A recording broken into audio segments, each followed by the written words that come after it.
Bismillahirrahmanirrahim. Assalamualaikum warahmatullahi wabarakatuh.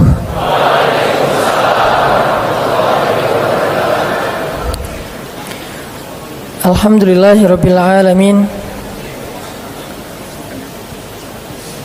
Alhamdulillahilladzi arsala rasulahu bil huda wa dinil haq liyuzhirahu 'alad dini kullih wa kafa billahi syahida.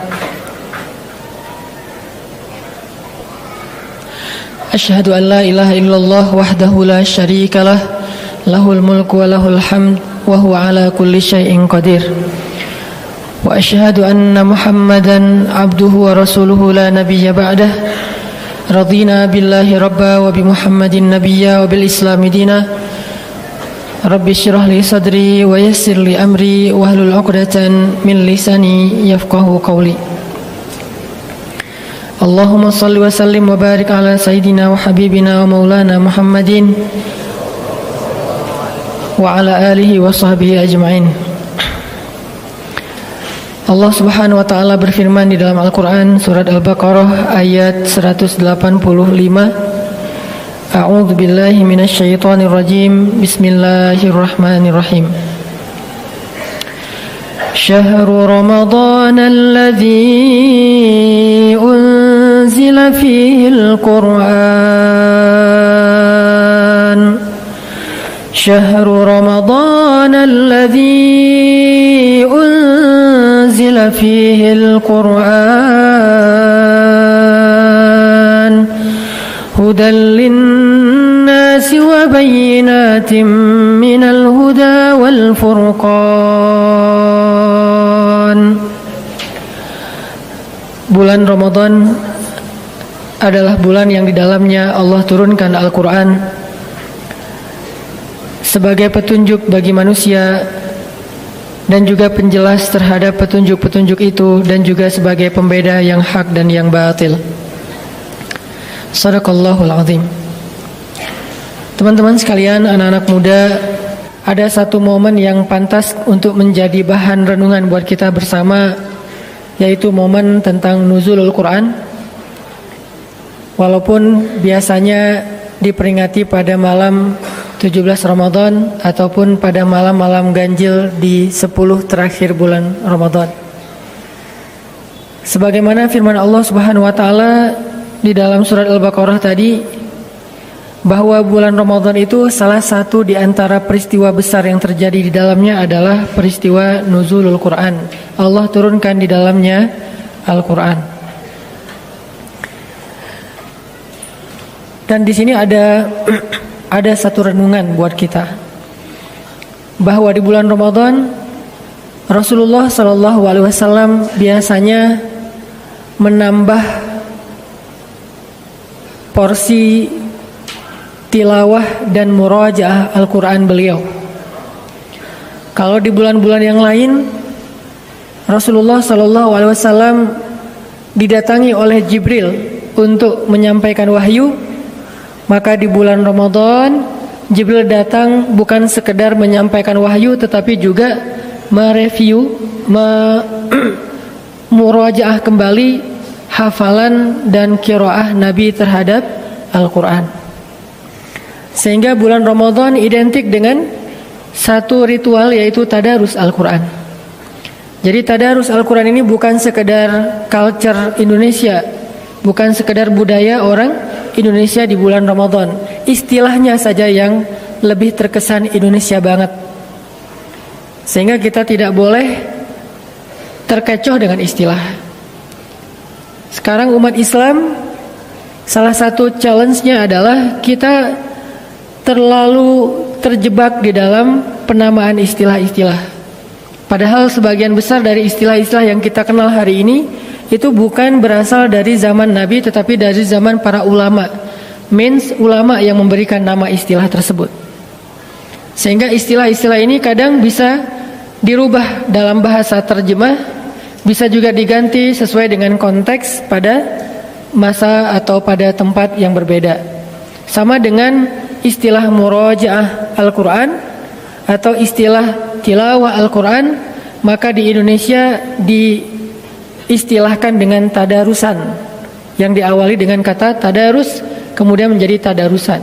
Jadi tadarusan bukan hanya culture, bukan hanya budaya orang Indonesia. Tadarusan itu adalah salah satu di antara kebiasaan Nabi di bulan Ramadan. Bahkan di bulan Ramadan biasanya Jibril akan turun 2 kali untuk tadarusan bersama Rasulullah SAW. Walaupun mungkin teman-teman belum pernah mendengar istilah Jibril tadarusan dengan Nabi. Inilah yang membuat saya kadang-kadang kurang dimengerti. Sering menggunakan istilah yang sebetulnya itu adalah terjemah, istilah terjemah dari istilah yang udah common di masyarakat.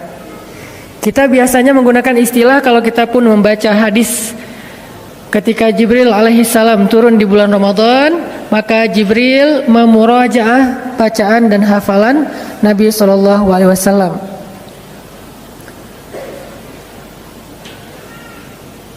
Salah satu ayat Jibril memurajaah hafalan Nabi atau bacaan Nabi di dalam Al-Quran itu ada di surat Al-Qiyamah. La tuharrik bihi lisanaka lita'jala bih. Inna alaina jam'ahu wa qur'anah fa idza qara'nahu fattabi' qur'anah summa inna alaina bayanah. Ini salah satu paragraf kecil tentang kondisi tadarusannya Jibril dengan Rasulullah SAW.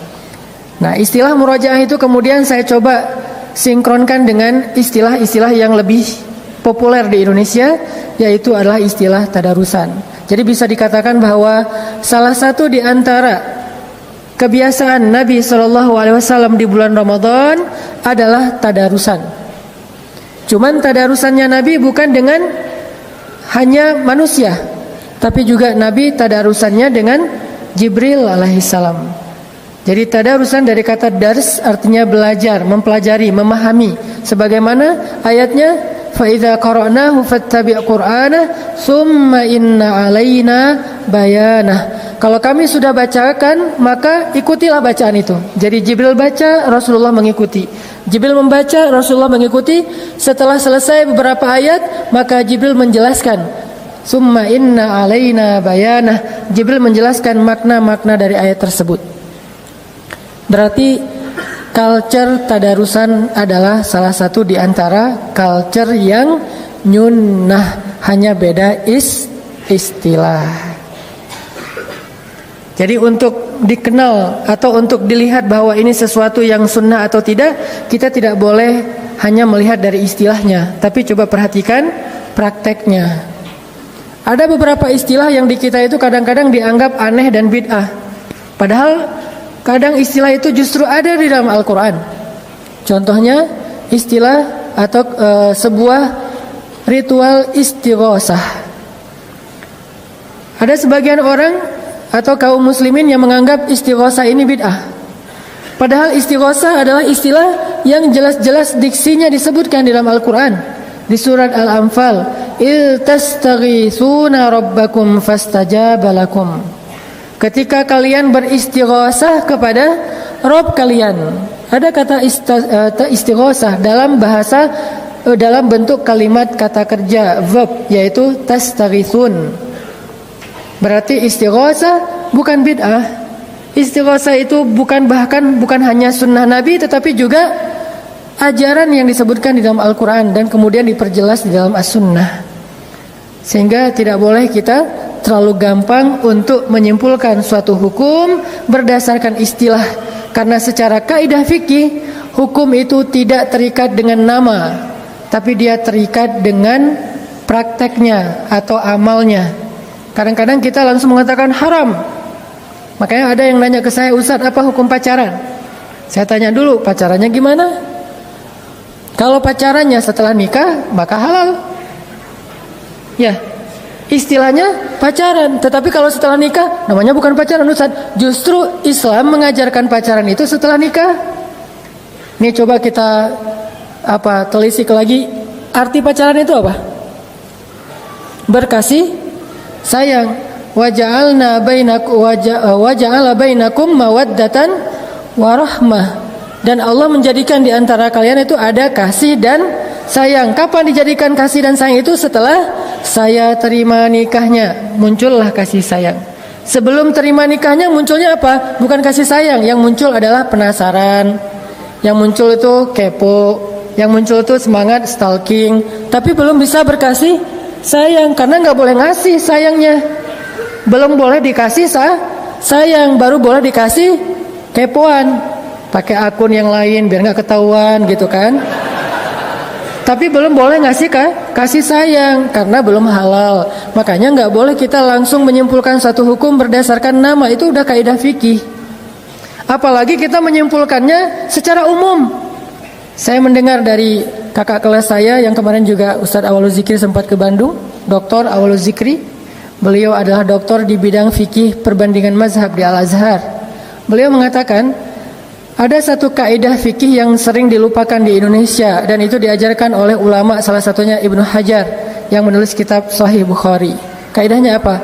Itlaqul jawab fi amrit tafsil khata. Memberikan sebuah fatwa secara umum dalam urusan yang detail itu salah. Nggak boleh. Jadi kalau ada yang nanya ke kita misalnya gini, Ustadz, apa hukum menjual kulit hewan kurban?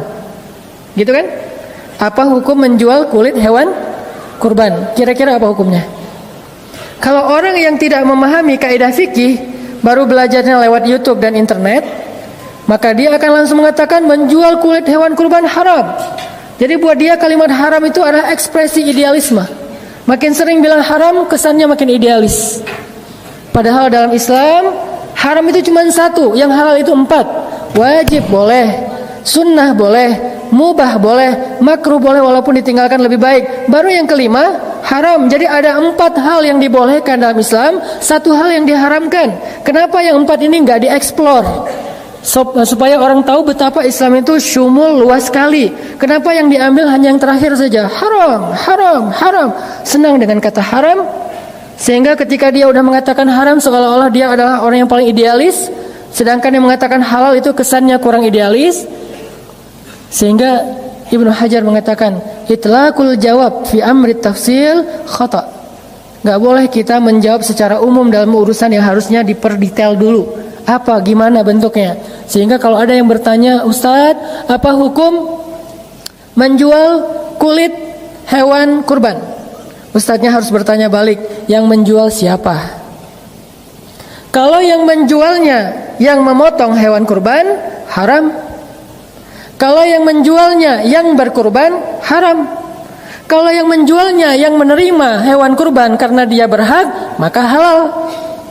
Berarti kan beda kan? Padahal pertanyaannya sama, tapi jawabannya bisa berbeda karena kondisinya, prakteknya berbeda. Ada orang yang menerima daging hewan kurban udah bercampur dengan kulit di dalamnya dan dia nggak tahu gimana cara mengolah kulit itu untuk dia makan. Akhirnya dia jual ke tetangga yang bisa ngolah. Ya udah, jual aja ke ibu. Berapa? Terserah ibu bayar berapa. Ya udah 10.000 ya. Yang penting dia dapat uang walaupun murah. Tapi kan kalau emang haram walaupun 1.000 juga nggak boleh. Rp1 juga nggak boleh. Ini bukan soal angkanya, tapi boleh tidaknya dijual. Sehingga ulama yang bijaksana, yang arif, dia tidak akan menjawab suatu fatwa hanya berdasarkan pertanyaan secara umum. Dia akan bertanya balik, siapa, bagaimana, kenapa. Kenapa ada itu? Disebut dengan dawabitus syariah. Dawabit. Islam itu dawabit, detail. Sehingga kadang-kadang fatwanya berbeda dengan pertanyaan yang sama ditanyakan oleh 2 orang yang berbeda. Pertanyaannya sama, yang nanyanya beda, maka fatwanya berbeda. Bukan hanya karena kondisinya, mungkin karena alasannya juga berbeda. Ada orang yang misalnya, Ustadz, saya pengen nikah, hukumnya apa? Nikah wajib. Datang yang kedua, Ustadz, saya pengen nikah, hukumnya apa? Nikah sunnah. Ustadz, saya pengen nikah, hukumnya apa? Nikah makruh. Datang lagi yang keempat, Ustadz, saya pengen nikah, hukumnya apa? Haram. Kenapa 4 orang beda hukum? Karena alasannya berbeda. Yang pertama alasannya, dia kalau nggak menikah maka dia akan berzina, sehingga nikah bagi dia menjadi wajib. Yang kedua, dikatakan sunnah karena dia sudah mampu, tapi dia tidak akan berzina kalaupun tidak menikah, maka bagi dia sangat dianjurkan, sunnah muakkadah. Yang ketiga, buat dia nikah itu cuma coba-coba. Seru nggak ya nikah? Akhirnya nikah bagi dia menjadi makruh. Yang ketiga, nikah hanya untuk mempermainkan orang lain, dan dia udah berniat nanti setelah dia mencicipinya, dalam tanda petik dia akan ceraikan, maka nikah bagi dia haram. Padahal pertanyaannya sama, Ustadz, apa hukum menikah? Sama juga, Ustadz, apa hukum menjomblo? Tergantung yang nanya kan ya. Kalau yang nanyanya anteng-anteng aja, ya sudah, menjomblo itu mubah, boleh-boleh saja. Ada yang mengatakan, ya sudah, menjomblo itu adalah sunnah. Lebih baik dia menjomblo daripada dia menikah, karena dia kalau nikah malah ngerepotin orang. Soalnya dia belum siap, dia juga belum bijak, dia belum belajar agama, malah nanti akan merusak agama perempuan yang dia nikahi. Ada juga yang menjomblo itu wajib, kamu harus jomblo, kamu nggak boleh nikah. Nah, ini saya belum nemuin kenapa dia jadi wajib. Yang jelas hukum itu tidak tergantung dengan pertanyaan ataupun istilah, tapi tergantung dengan dawabitus syariah, alasan-alasan. Karena hukum itu punya maksud, dikenal dengan maqasidus syariah. Syariat itu ada maksudnya. Ada orang yang nggak mau tahu, nggak usah tanya maksudnya, yang penting kalau udah halal halal aja, yang haram haram aja. Nggak kayak gitu Islam. Islam ini agama orang-orang yang cerdas. Dia ada maqasid, ada dawabit. Ini jarang-jarang saya ceramah kayak gini-gini ya, sosok gaya gitu. Sebetulnya dulu sebelum ada Pemuda Hijrah kan ceramah saya kayak gitu. Ceramah saya itu tentang sejarah para rijal, para tokoh-tokoh Islam. Kalau teman-teman pengen dengar ceramah saya yang versi bold, coba datang ke Masjid Al-Latif di Tarbiyah. Itu tuh judulnya aja Tasawur Haraki, persepsi pergerakan. Kemudian Ar-Rijal wan Nisa anzal fihimul Quran.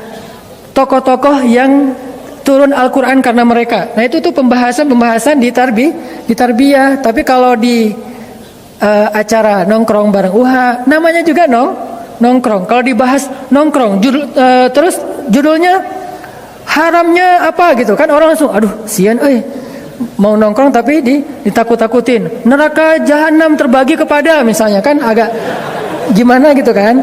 Makanya kata Nabi kepada para da'i ketika Nabi mengutus Mu'az bin Jabal, apa nasihat Nabi kepada Mu'az bin Jabal sebelum diutus ke Yaman? Kata Nabi, yassir wala tu'assir, mudahkan jangan persulit. Itu tuh bukan doa, tapi itu nasihat Nabi kepada Mu'az. Wahai Mu'az, mudahkan urusan orang untuk masuk kepada Islam, jangan persulit, jangan idealis. Jangan perfeksionis. Idealis boleh, jangan perfeksionis. Arti perfeksionis, kalau belum sempurna nggak boleh masuk Islam. Padahal orang masuk Islam itu untuk menyempurnakan diri. Kalau dia udah sempurna, maka dia nggak perlu bertanya perlu nggak saya masuk Islam. Pasti dia udah paham kebenaran Islam. Jadi karena dia belum sempurnalah, dia belajar pelan-pelan sehingga masuk Islam dulu supaya dia bisa belajar. Ada orang yang nanya, ya Syekh, saya pengen masuk Islam, tapi saya nggak bisa meninggalkan khamar. Boleh nggak? Boleh. Bukan boleh khamar, boleh masuk Islam. Nanti setelah dia masuk Islam, dia diajarkan tentang masalah khamar. Kan ada tuh di zaman Umar ibn Khattab, seorang laki-laki yang ahli jihad, tapi nggak pernah bisa meninggalkan khamar. Dia mujahid, tapi dia nggak bisa ninggalin khamar. Dan ini jangan dicontoh ya. Oh ternyata ada sahabat yang senang minum tapi senang jihad. Wah ini kayak cocok nih buat gua nih. Tar dulu, kan dia lagi berproses. Yang udah di masjid jangan keluar lagi. Yang di luar masjid pelan-pelan diajak ke dalam. Yang udah di masjid jangan niru yang di luar. Wah kayaknya lebih seru di luar daripada di dalam. Saya nyesel terlalu cepat masuk. Mending di belakang, di luar aja lama-lama. Nanti juga masuk sendiri. Jangan. Yang udah di sini kan was-sabiqun as-sabiqun, as-sabiqun al-awwalun. Kan selalu ada kaidah itu kan. Siapa yang lebih dulu masuk Islam, siapa yang lebih dulu berhijrah, siapa yang lebih dulu dalam kebaikan, maka was-sabiquna fid dunya fahumus sabiquna fil akhirah. Itu ayatnya. Was-sabiquna sabiqun, dua kali kata sabiqun. Yang satu di dunia, yang satu di akhirat. Cuman Allah enggak membuat detail. Itulah bahasa Al-Qur'an yang umum. Was-sabiquna sabiqun. Artinya apa? Yang duluan dan duluan, gitu kan? Maksudnya was-sabiquna fid dunya fahumus sabiquna fil akhirah. Orang yang di dunia duluan dalam kebaikan, nanti dia di akhirat duluan ke surga. Jadi yang udah hijrah jangan nyesel. Aduh nyesel udah terlalu awal hijrah jadi udah gak bisa seru-seruan. Siapa bilang setelah hijrah gak bisa seru-seruan? Jadi balik lagi kepada yang tadi, salah satu hobi dan kebiasaan Nabi SAW di bulan Ramadan adalah tadarusan. Tadarusannya bersama Jibril alaihissalam. Sehingga di bulan Ramadan ini kita coba untuk belajar kembali tentang kebiasaan Nabi dalam tadarusan. Apakah tadarusan kita ini sudah mirip dengan tadarusannya Nabi Sallallahu Alaihi Wasallam? Apa sih yang dilakukan Nabi ketika tadarusan? Apakah sekedar mentilawahkan Al-Quran atau lebih daripada tilawah? Karena di dalam konteks bacaan Al-Quran itu ada banyak istilah. Ada tilawah, ada qiraah, ada tartil, apalagi banyak istilah-istilah yang menunjukkan makna membaca Al-Quran. Ada warattilil Qur'ana tartila, bacalah Al-Quran, baca juga kan? Faqra'u ma tayassara minal Qur'an, bacalah Al-Quran, baca juga. Ada lagi watlu ma uhiya ilaika, bacakan apa yang diwahyukan kepadamu, baca juga. Jadi tilawah artinya baca, qiraah artinya baca, tartil artinya baca. Kenapa? Karena itu terjemah. Tapi dalam bahasa Arab tiga kalimat ini berbeda arti antara warattilil Qur'an tartila, utlu ma uhiya ilaik, faqra ma tayassara minal Qur'an. Tiga diksi dengan makna yang berbeda. Kira-kira tadarusan kita yang mana nih?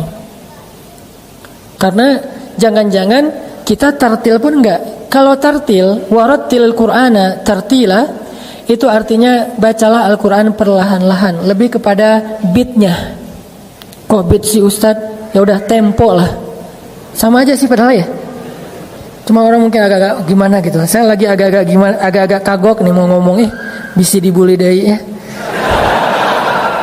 Jadi beatnya itu. Jadi warattil Quran tartila itu masalah beat. Seberapa cepat bacaan kita. Nah, ajaran Al-Quran kita tuh disuruh baca Quran itu perlahan-lahan. Warattil Qur'ana tartila. Gimana dengan yang baca Qurannya cepat Ustaz? Ghairil maghdubi alaihim waladdallin. Amin. Nah, ini gimana nih? Ini tartil nggak sih gitu kan? Menurut saya, ini menurut saya ya. Tolong bagian ini jangan di crop ya. Menurut saya itu bacaannya terlalu pro. Orang kalau udah pro mungkin jadi kayak gampang banget gitu kan. Kalau kita terlalu amatiran sih. Makanya itu baca Quran itu pelan-pelan soalnya masih amatiran. Kalau mereka kan udah pro, bacanya cepet-cepet. Waladhdallin, terus makmumnya juga pro, aminnya. Amin. Weh. Kan pro banget kan? Kalau kita kan amatiran. Jadi amin kita tuh amin. Kok pelan banget sih? Ya gue baru belajar sih. Makanya ada teman saya dulu tuh pas kita lagi belajar pedal di Batu Karas, lagi belajar kayak surfingan lah. Itu tuh kita pas waktunya sholat asar kan mendarat dulu tuh, taruh papan, kita wudhu. Kita lagi wudhu, ada teman kita udah selesai sholat. Padahal mulai wudhunya bareng. Kita belum selesai wudhu, dia udah selesai sholat. Ditanya sama temennya, lo kok cepet banget sholatnya? Beda kalau udah pro. Jadi kalau udah pro sholatnya cepat. Kalau yang amatiran mah pelan-pelan. Takbirnya juga lama gitu ya. Allah, aduh gagal Soalnya nggak bisa mensinkronkan niat dengan ucapan takbir gitu kan. Jadi kayak pelan-pelan, hati-hati banget. Allah, udah jadi salah ketinggian, turunin lagi dikit gitu. Tapi kalau udah pro, jadi dalam hitungan 1 menit bisa dapat 2 rakaat. Allahu alam hukumnya apa, saya nggak mau menjudge, tapi buat saya tuh menurut saya sih pro banget lah. Cuman kita belum bisa niru karena kita masih amatiran. Jadi warattilil Qur'ana tartila, bacalah Al-Quran dengan tartil itu artinya bacalah Al-Quran secara perlahan-lahan. Sehingga ketika Nabi mencoba untuk mempercepat beat bacaan beliau, turun ayat La tuharrik lisanaka lita'jala bih. Janganlah kamu gerakkan lisanmu lita'jil. Lita'jil itu apa arti ta'jil? Pasti ngerti banget lah arti ta'jil ya. Apa ta'jil? Ta'jil itu artinya menyegerakan. Biasanya diidentikan dengan iftar. Apa arti iftar? Berbuka puasa. Makanya berbuka puasa itu dianjurkan untuk ta'jil. Maaf, bukan takjil, ta'jil. Kalau ta'jil malah mengakhirkan. Kalau ta'jil malah mendahulu. Jadi beda ain sama hamzah itu beda arti. Sama kayak kita beda harokat antara jamal dengan jamal, itu beda arti. Kalau kita bilang jamal itu artinya keren. Kalau kita bilang jamal itu artinya onta. Jadi kalau kita bilang jamal, jamal onta keren. Makanya manggil orang yang namanya Pak Jamal itu hati-hati. Jangan Pak Jamal, Pak Onta. Jangan Pak Jamal, manggilnya Pak Jamal. Kok panjang sih? Biar benar, Bapak keren. Enggak, nama saya Jamal. Jadi Bapak Onta. Jadi beda harokat, beda arti. Sama dengan ta'jil dengan ta'jil. Ustaz kok Arab-Arab banget sih malam ini? Ya sedikit. Jadi ta'jil artinya menyegerakan, sehingga salah satu di antara kebaikan puasa itu adalah menyegerakan berbuka. Tapi arti menyegerakan tetap aja nunggu azan.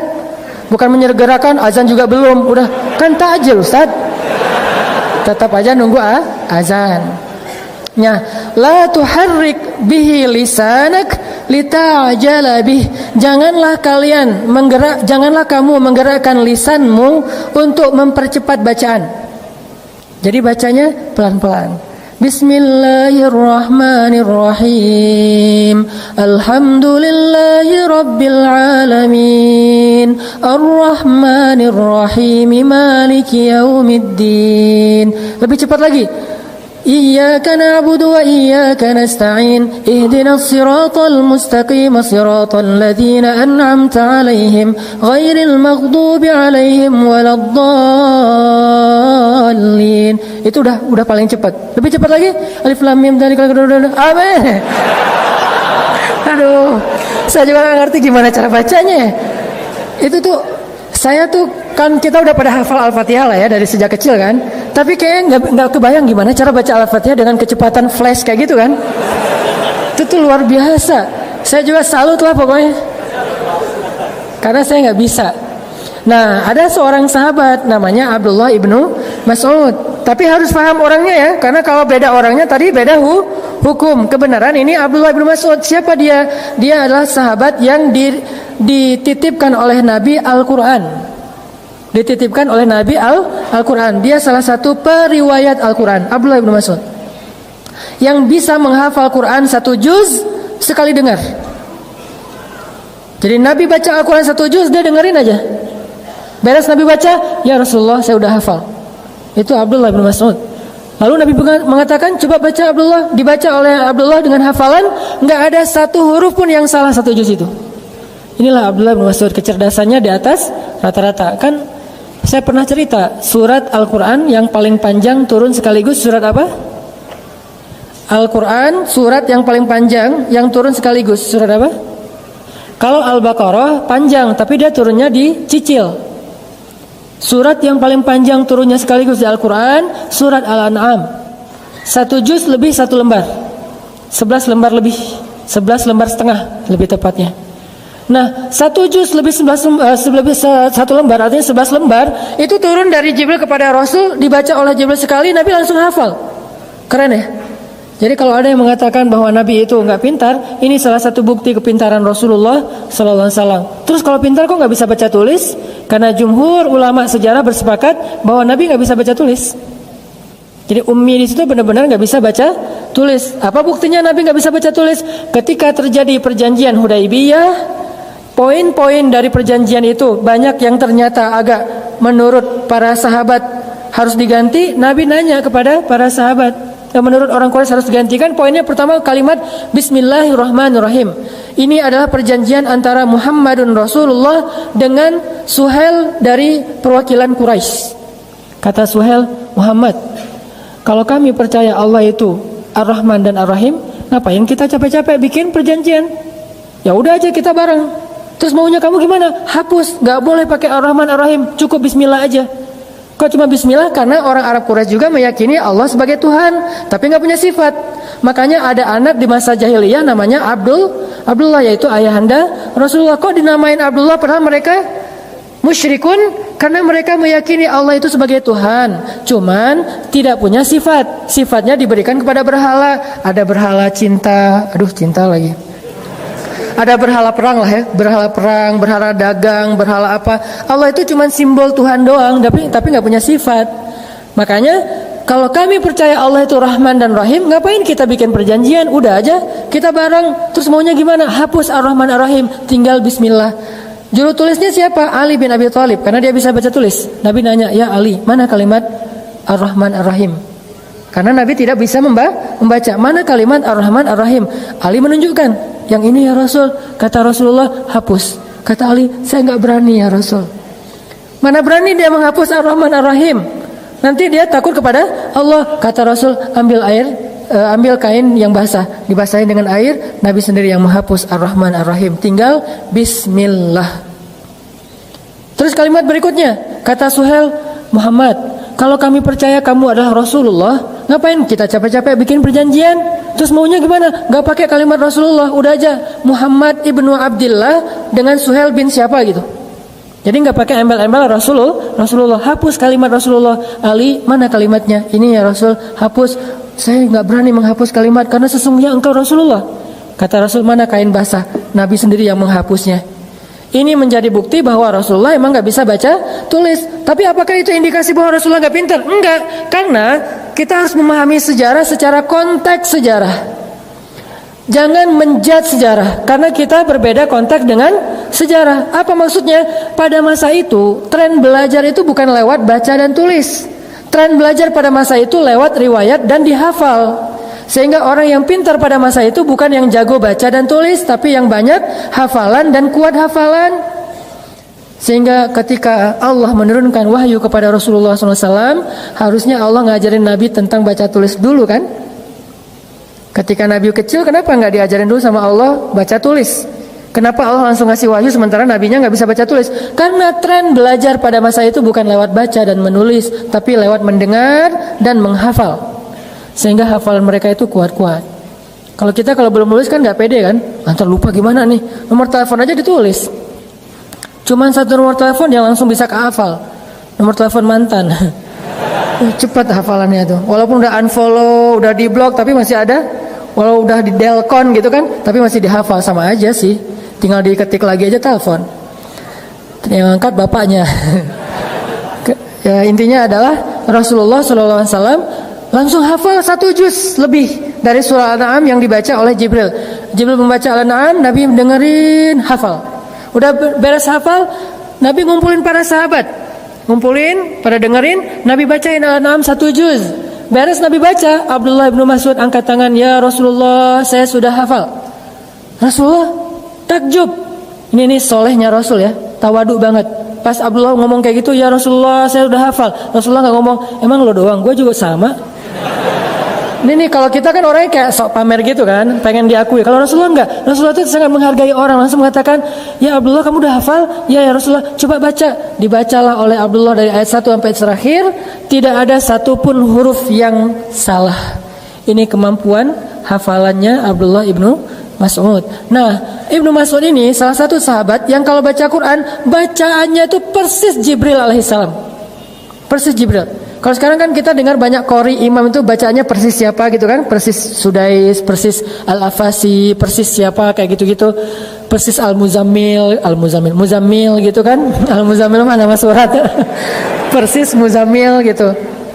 Nah, kalau Abdullah persisnya persis Jibril. Dulu tuh waktu saya masih SMA, saya ngefans banget dengan yang namanya Sa'dul Ghamidi, salah satu qori dan imam dari Arab Saudi, dari kabilah Ghamid, sehingga beliau dinamain Al-Ghamidi, orang Ghamid.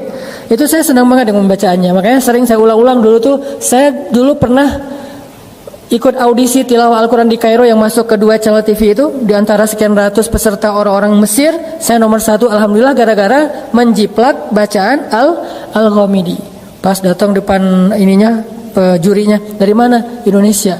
Oh ya, bisa baca Quran sedikit-sedikit. Ya udah baca yang mudah-mudah saja. Ya sudah, Al-Ikhlas. Karena itu yang paling mudah. Al-Fatihah Al-Ikhlas. Al-Fatihahnya Al-Ghamidi. Alhamdulillahi Rabbil Alamin Ar-Rahmanir Rahim Maliki Yaumiddin Iyyaka na'budu wa iyyaka nasta'in. Nangis jurinya. Alhamdulillah dalam hati saya langsung husnuzon. Menang nih. Dia tuh nangis bukan karena bacaannya bagus. Dia tuh udah sering dengar bacaan yang bagus. Tapi dia nangis terharu. Kok ada orang Indonesia bacanya bisa kayak gini menurut dia. Dia pikir orang Indonesia itu kan orang asing ya. Orang ajam kan, bukan orang Arab. Sehingga biasanya kayak bacanya Alhamdulillahi Rabbil Alamin. Mungkin karena kita orang Indonesia kan. Jadi A jadi nga gitu kan. Baca alif lam mim jadi alama gitu kan. Karena kita orang Indonesia, ternyata kok ada orang Indonesia bacanya bisa kayak gini. Dia terharu, Masya Allah kata dia. Langsung dia kasih golden ticket gitulah. Alhamdulillah. Tapi itu bukan karena saya bacaannya bagus teman-teman. Mau tahu rahasianya kenapa? Karena saya baru nikah. Hubungannya apa Ustadz? Ustadz maksa materinya. Enggak benar. Itu karena saya baru nikah. Saya tuh doa sama Allah, ya Allah saya udah nikah. Nikah kan ibadah. Tapi saya nggak punya kerjaan. Saya mau ngasih nafkah apa buat istri saya? Ya Allah beri saya rezeki. Tiba-tiba dapat panggilan audisi juara. Langsung dikontrak 20 episode. Lumayan lah bisa tinggal di Kairo berdua sama istri tanpa kerja selama 6 bulan. Jadi istri saya S2, saya keliling 99 cahaya di langit Kairo. Foto-foto, sok-sok nulis gitu di depan taman, depan Sungai Nil. Kalau lagi bingung-bingung loncat gitu kan ya. Pokoknya menikmati hidup aja lah. Istri saya biarin aja dia sibuk dengan belajar. Udah malam-malam dia buka buku tebal-tebal tuh. Karena dia ngambil S2-nya tafsir lah gitu. Tafsir kan berat ya. Salah satu mata kuliah yang cukup berat tuh tafsir. Karena Al-Quran satu huruf aja kalau dibedah tuh panjang banget. Udah baca, saya lagi ngedit-ngedit foto gitu. Wah ini seru nih di sebelah sini nih. Jadi kita kayak beda passion banget lah. Alhamdulillah 6 bulan bertahan. Itu rezeki. Tapi bukan itu yang mau dibahas. Abdullah bin Mas'ud bacanya seperti Jibril. Dan suatu saat Abdullah bin Mas'ud bilang gini ke Rasulullah, ya Rasulullah, saya itu bisa mengkhatamkan Al-Quran sehari 1 kali. Kata Nabi, ya Abdullah, jangan. Kalau gitu 2 hari 1 kali khatam. Kata Rasulullah, jangan. Kalau gitu 3 hari 1 kali khatam. Ya udah segitu. Tapi kalau bisa jangan lebih dari itu. Maksudnya apa? Kok bisa 1 hari sekali pengen khatam Al-Quran? Rasulullah larang. Karena kalau sampai kurang dari 3 hari khatam, berarti dia tidak qiraah. Soalnya dia baru murojaah nggak akan faham.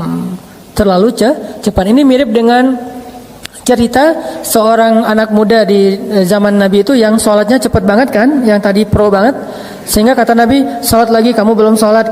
Terus dia sholat lagi, cepat lagi, sholat lagi kamu belum sholat. Sama, jangan baca Quran khatam kurang dari 3 hari. Karena kalau kurang dari 3 hari berarti bacaannya tidak sempat ditadabbur. Gimana dengan para hafiz Quran Ustaz? Itu beda, karena mereka murojaah. Saya punya seorang guru, anggota dewan di Jakarta.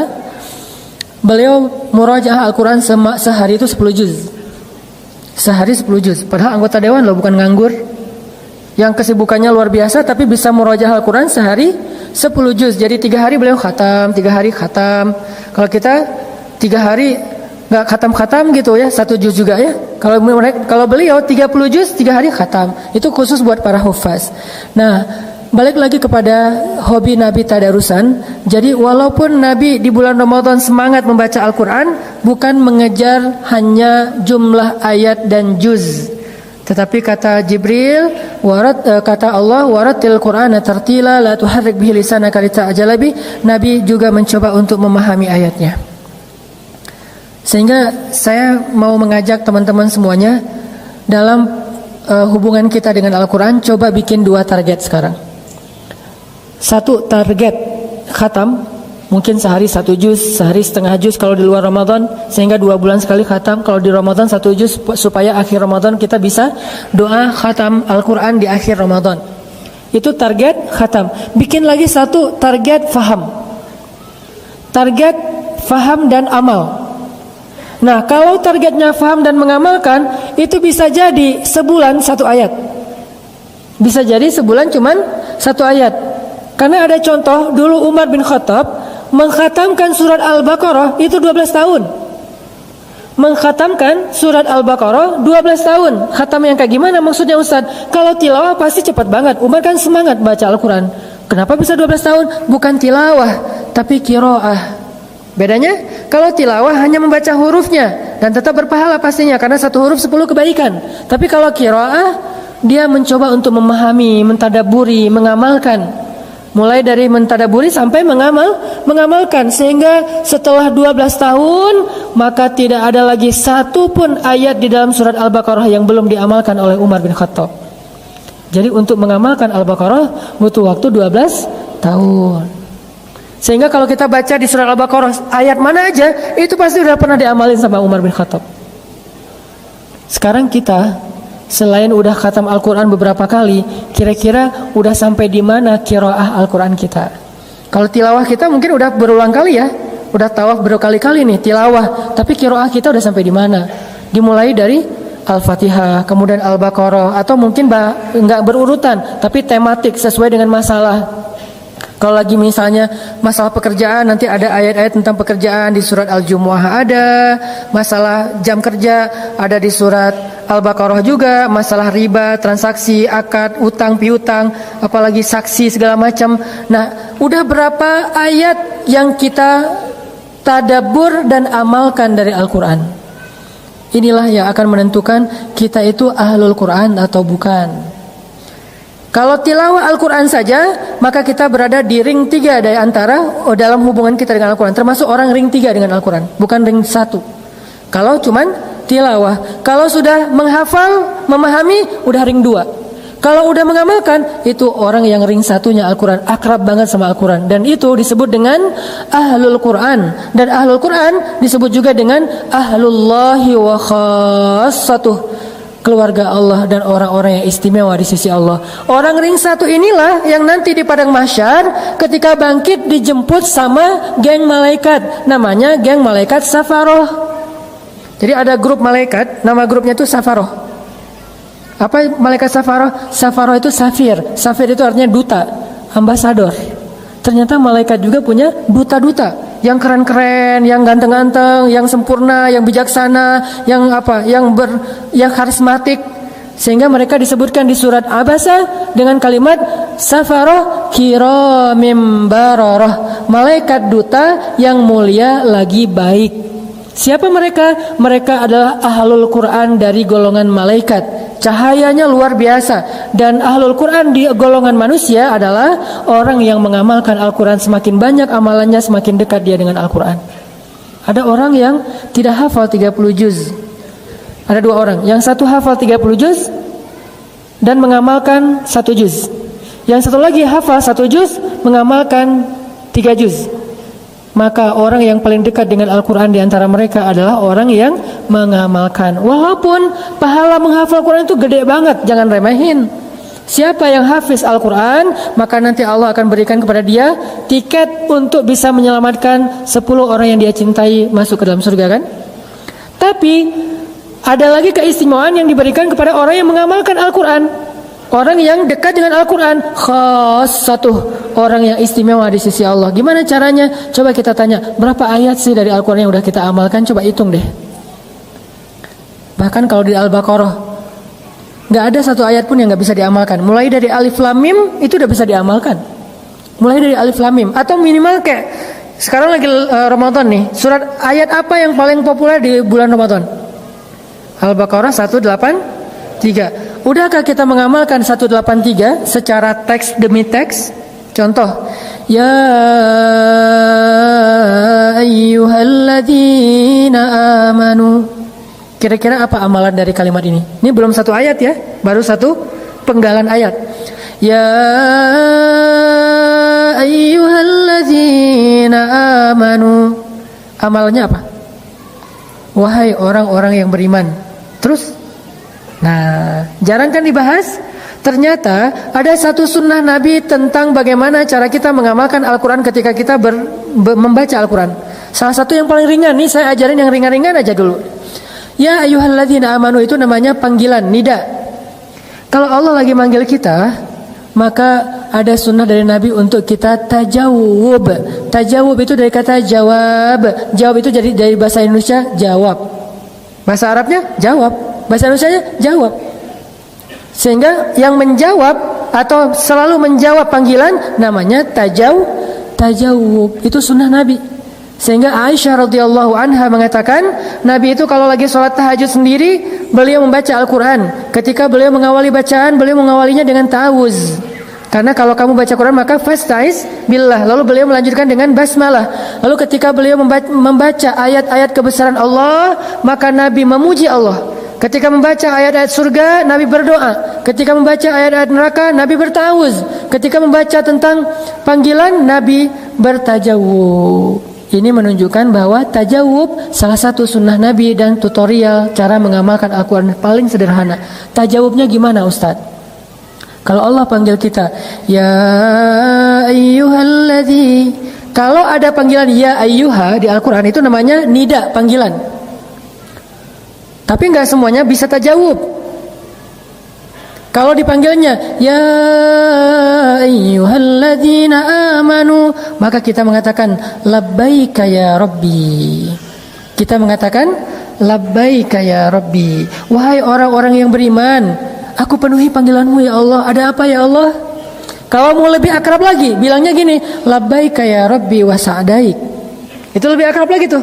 Kalau nggak hafal, apa sih tadi Ustaz? Udah labbaika ya rabbi aja. Jangan kebalik, labbaik Allahumma labbaik. Ini mah kayak terlalu menghayati umroh dan haji kan. Ini mirip sih, tapi beda. Jadi kalau Allah panggil ya ayyuhalladzina amanu labbaika ya rabbi wa sa'daik. Aku penuhi panggilanmu kepada engkau ya Allah, dan aku bahagia memenuhinya. Ada apa ya Allah? Jadi seolah-olah kayak orang tua kita manggil, misalnya manggil kita gitu, Asep, gitu ya. Ya ma, gitu kan ya. Nah itu berarti dia tajawub. Kalau dipanggil berkali-kali nggak jawab, nggak sopan. Berarti mengamalkan ayat panggilan, kita katakan labbaik ya Rabbi. Itu tuh Allah sayang banget kalau kita kayak gitu. La'allakum turhamun. Allah sayang sama hamba yang tajawub. Dan Allah juga tajawub sama kita. Contoh pas kita lagi sholat nih, kita baca Al-Fatihah kan, Alhamdulillahi Rabbil Alamin. Allah tajawub. Kata Allah, malaikat, hambaku memuji aku. Ar-Rahmanir Rahim, hambaku menyanjungku. Maliki yaumiddin, hambaku mengagungkan aku. Iyyaka na'budu wa iyyaka nasta'in. Itu antara aku dengan hambaku loh ya. Jadi Allah tuh kayak chat gitu kan sama kita kan. Nah, gimana cara kita chat dengan Allah ketika Allah berfirman, ya ayyuhalladzina amanu. Nanti kalau dalam sholat dengerin imam baca itu, maka ucapkan dengan pelan. Tapi jangan labbaik, jangan. Itu ngasih kode. Maksudnya imam buruan atuh. Jadi labbaik ya Rabbi dalam hati kita atau dalam lisan labbaik ya Rabbi. Itu tuh pasti khusyuk sholatnya. Makanya kalau kita tahu beberapa trik kecil terhadap imam baca ya, jangan buru-buru jawabnya, takutnya ya ayyuhal kafirun. Masa labbaik aku penuhi ya Allah, emang kita kafir? Nah, dengerin dulu yang jelas. Kalau ya ayyuhalladzina amanu oke. Kalau munafikun jangan, kalau kafirun jangan. Tapi kalau ya ayyuhan nas masih mending lah ya. Wahai manusia, atau ya ibadi. Walaupun ada pembukaannya sih, kul ya ibadiyalladzina asrafu ala anfusihim. Kita langsung labbaika ya Rabbi. Kita merasa sebagai pendosa dan Allah lagi manggil kita nih, kul ya ibadi alladzina asrafu ala anfusihim labbaika ya Rabbi wa sa'daik. Allah panggil saya karena saya pendosa, Allah panggil saya, Allah pengen ngampunin dosa saya penuhi ya Allah, saya penuhi panggilan engkau. Kan gitu kan? Jadi kita tuh sibuk di dalam sholat, gak mikir yang lain-lain, gak sempat ngahulang, karena kita lagi chat. Tapi coba kalau misalnya kita tuh dengerin aja sambil berdirinya sebelah kaki gitu kan, sesekali gerak ke sini, sekali gini, udah kayak orang bumerang gitu. Gitu. Lama-lama jadi bumerang ya. Kalau kayak gitu nggak bakalan khusyuk. Biar khusyuk kita kayak apa namanya? Ya aktif gitu. Jadi respon. Allah ngomong apa kita respon. Allah ngomong apa kita respon. Emang kayak gitu sunnah Nabi. Sehingga kalau ya ayyuhalladzina labbaika ya rabbi. Nah, biasanya setelah nida, setelah panggilan itu suka ada perintah. Atau suka ada larangan, antara perintah atau larangan. Nah, jawabannya apa? Sami'na wa ata'na. Ngomong gitu aja dulu walaupun kita belum ngamalin. Karena itu akan mensugesti kita buat ngamalin. Misalnya Allah bilang, "Qul ya ibadiyalladzina asrafu ala anfusihim labbaika ya rabbi wa sa'daik. La taqnatu min rahmatillah. Sami'na wa ata'na." Gitu. Walaupun gak harus gitu-gitu sih. Maksudnya dalam hati gitu ya. Jadi kita kayak aktif banget gitu sama Allah lagi chat. Jadi gak ada yang bisa ganggu. Ya siap Allah, siap Allah. Atau siap. Itu mah di luar sholat lah ya. Jangan di dalam sholat. Ini menunjukkan kalau kita itu orangnya kayak seru gitu. Kan kalau kita chat sama temen tektokan gitu, kalau seru kan kita juga jadi kayak semangat kan. Allah jangan dicuekin. Allah ngomong panjang lebar kita diem aja. Pas sudah beres salat, tadi imam baca surat apa ya? Nggak ngerti lah gitu. Ada yang lebih parah. Saya pernah ngimamin di sebuah masjid di daerah pelosok ya, di sebuah pelosok, nggak usah disebut di mana. Salat taraweh bacanya di juz-juz yang di tengah, bukan alhaakumut takatsur atau al-asr. Saya bacanya kaf ha ya ain shad, surat favorit saya, surat Maryam. Besoknya muncul gosip. Besok-besok jangan sholat bareng orang itu lagi. Kenapa? Qurannya meni beda. Ternyata kalau bukan at-takasur dikira bukan Quran. Jadi menurut mereka yang saya baca itu bukan Quran, saking mungkin awam ya, nggak ngerti. Nah, jadi kayak misalnya kalau kita dengan Allah itu akrab, dengan Allah itu chatnya tuh aktif, nanti begitu kita panggil Allah, ya Rabbi, abdi, hal min dhihajah, abdi hal min taib, hambaku kenapa, ada apa, kamu butuh masalah, ada masalah, kamu pengen taubat, gitu Allah ke kita, gara-gara kita sering ya ayyuhalladzina amanu labbaika ya rabbi, kita panggil ya rabbi abdi, kata Allah, karena kita udah sering tektokan nama Allah. Itu cara paling sederhana ngamalin Al-Quran. Kutiba alaikumus siyam, sami'na wa ata'na. Ya ayyuhalladzina amanu la ta'kulur riba, sami'na wa ata'na. Ya ayyuhalladzina amanu. Apapun kalimat setelah panggilan biasanya antara perintah dengan larangan, tinggal kita bilang sami'na wa ata'na. Muncul ayat lagi yang kita kayak nebak-nebak. Makanya kalau nanti dengerin bacaan imam, coba perhatikan diksinya. Ada yang ke detect nggak sama kita? Misalnya kedeteknya Jahannam, kan semua ngerti kan? Nggak ada yang nggak ngerti kan Jahannam? Kalau ada kalimat bukan apa Jahannam lah pokoknya. Atau kalau yang lebih seringnya bukan Jahannam, nar kan? Naruka jadi bahasa Indonesia, neraka, maksa. Jadi nar artinya neraka. Fattakun narallati waquduhan nasu wal hijarah. Kalau kita dengar kata nar, kita dengan kata jahannam, maka kita dalam hati mengatakan a'udzubillahi min dzalik, atau Allahumma inni a'udzubika min adzabi jahannam. Kalau kita hafal, kita boleh baca Allahumma inni a'udzubika min adzabi jahannam. Kalau dengar kata jannatin, pasti kenal dong, tajri min tahtihal anhar. Langsung bilang Allahumma inni as'alukal jannah.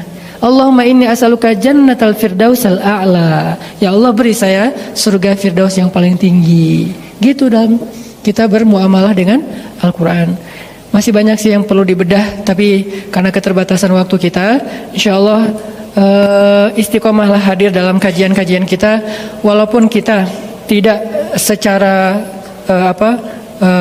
serius membedah teks, tapi insya Allah konten kita itu tidak ada bedanya dengan teman-teman kita yang di kuliah atau yang di pesantren, cuman dengan bahasa yang lebih santai, tapi kontennya sama, substansinya sama insya Allah, sehingga kita bisa menambah iman dan memperbaiki amal. Allahumma inna nas'aluka ridhaka wal jannah wa na'udzubika min sakhatika wan nar. Allahumma ja'alil qur'ana hujjatan lana la alaina. Allahumma nawwir qulubana bil qur'an Allahumma zid imanana bil Qur'an. Allahumma aslih a'malana bil Qur'an. Allahumma ahsin khuluqana bil Qur'an. Allahumma alif baina qulubina bil Qur'an. Allahumma shrah sudurana bil Qur'an. Allahumma ja'alil Qur'ana rabi'a qulubina wa nuran fi sudurina wa hudan wa bayanan fi hayatina. Rabbana atina fid dunya hasanah wa fil akhirati hasanah wa qina adzabannar. Yuk kita lanjutkan dengan sholat tarawih 2 rakaat 1 kali salam. Barakallahu.